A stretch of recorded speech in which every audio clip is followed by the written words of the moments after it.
Bonsoir à tous et bienvenue dans ce point de l'actualité. Le Premier ministre était ce matin à l'École nationale d'administration. Il a rencontré les centrales et fêtières syndicales. Patrick Hachi est revenu sur les mesures du chef de l'État en faveur des fonctionnaires.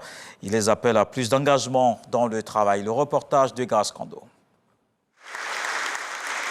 Un tonnerre d'applaudissements dans cet amphithéâtre de l'École nationale d'administration pour dire merci au président de la République pour les mesures prises le 6 août dernier en faveur des fonctionnaires et agents de l'État. Toutes ces mesures coûtent 1 100 milliards de francs CFA sur la période 2022-2027. Nous voulons dire merci au gouvernement de Côte d'Ivoire, particulièrement au président de la République, son Excellence Alassane Ouattara. Nous prenons l'engagement. Au regard du message important à nous adresser, nous allons faire la sensibilisation auprès de l'ensemble des fonctionnaires dans les 108 départements de Côte d'Ivoire pour que, effectivement, nous serons au rendez-vous de l'histoire d'une administration efficiente. Une rencontre qui se déroule dans le cadre des journées de la fonction publique qui auront duré 4 jours.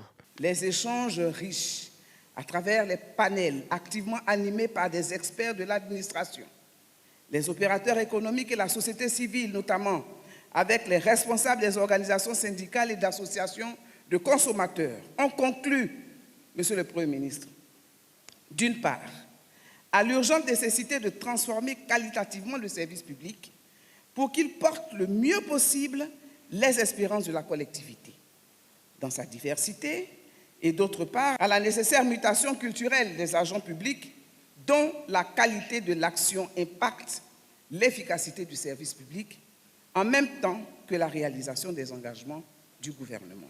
Au regard des efforts faits par le gouvernement au profit des fonctionnaires et agents de l'État, le Premier ministre exhorte à plus d'engagement et décline la vision du président de la République d'ici à 2030. Si d'un côté, effectivement, le chef de l'État, le gouvernement a fait des efforts, c'est qu'il attend également pour les 5 prochaines années de nos amis fonctionnaires des objectifs qui puissent être compatibles aux efforts qui ont été faits. Et parmi ces objectifs, le premier, c'est d'être véritablement un accélérateur au quotidien de la vision du président d'une Côte d'Ivoire solidaire, donnant aux Ivoiriens une vie toujours plus sereine et plus prospère. Le deuxième, c'est le sens du service public vis-à-vis des citoyens et des usagers, qu'il faut renforcer et que, véritablement, l'administration prenne conscience qu'elle n'est pas une administration pour elle-même, mais une administration au service des usagers.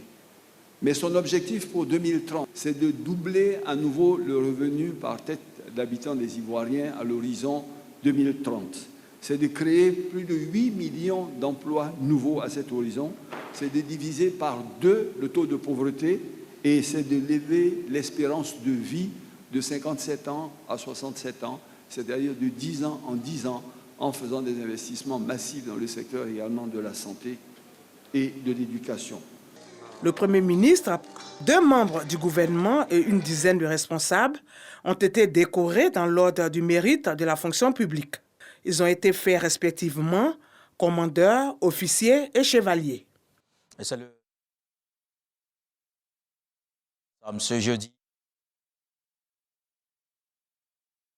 Deuxième prévenu, il a été interrogé par le procureur de la République sur ses liens avec un autre prévenu en fuite. Les comparutions se poursuivront au rythme des 2 audiences par semaine. Notons que seulement 4 personnes sur les 18 sont présentes au banc des accusés. Les témoignages débuteront la semaine prochaine. Dans le reste de l'actualité, c'est la célébration de la journée mondiale de la lutte contre le sida. Ce 1er décembre, la journée est organisée chaque année afin de sensibiliser sur l'importance d'apporter un soutien aux personnes vivant avec le VIH-Sida. Une occasion de rendre hommage à ceux et celles qui ont perdu la vie à cause de cette maladie. Plus de 40 ans après le début de l'épidémie de sida, les personnes vivant avec la maladie en Afrique font face à une stigmatisation encore bien présente. Malgré le travail des associations pour leur venir en aide, l'ONU rappelle que les inégalités qui perpétuent la pandémie de sida ne sont pas une fatalité. On termine en RDC avec la reprise des combats entre l'armée congolaise et le M23. Un retour de la violence après 5 jours de cessez-le-feu. C'est précisément à Kirima, à l'extrême ouest du territoire du Rossourou, et qu'il y a eu des affrontements à l'arme lourde depuis plusieurs jours. Cette zone à proximité de Bambo, l'un des fiefs du FNDL, est en proie à ces violences. Et pendant ce temps à Goma, une centaine de personnes ont manifesté malgré l'interdiction des autorités. Un rassemblement pour dénoncer l'inaction de la communauté internationale. On se retrouve à 20h pour la grande édition. À suivre tout de suite les infos régionales.